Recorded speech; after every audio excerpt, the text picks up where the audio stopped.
Ayan guys, good morning. Today is Wednesday, January 29, 2025. Happy Chinese New Year everyone. So, ang current temperature natin ngayon is +1 after ng malakas na snow kagabi. So ayan, nakikita nyo,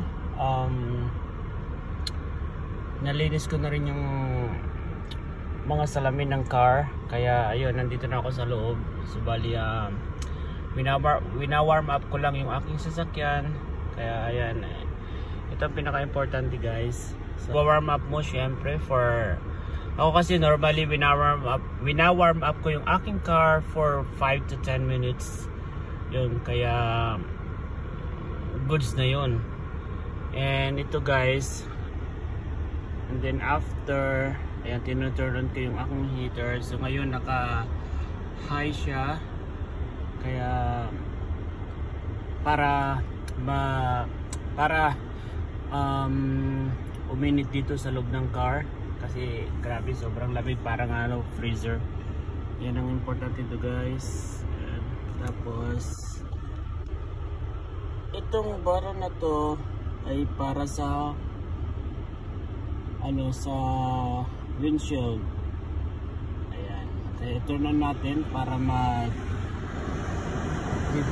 yung ice.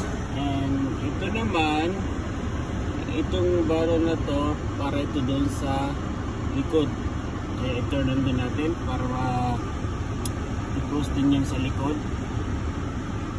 And then ito para ma-circulate yung hangin sa loob. And then yun, ito naman na baro na to, kayang may arrow na papasok. So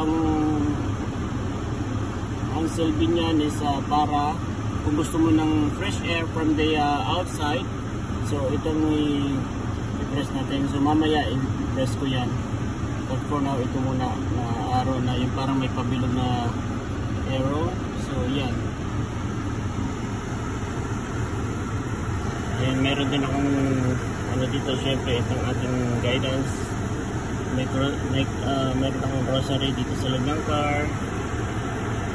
Meron ating magsisilbing lakas at guide sa aking pag-drive. And syempre sa ating araw-araw na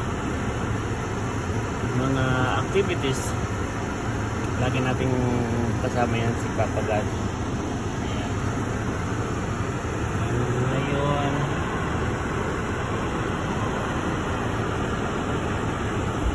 nag-start na ako mag-drive. Okay, let's go guys.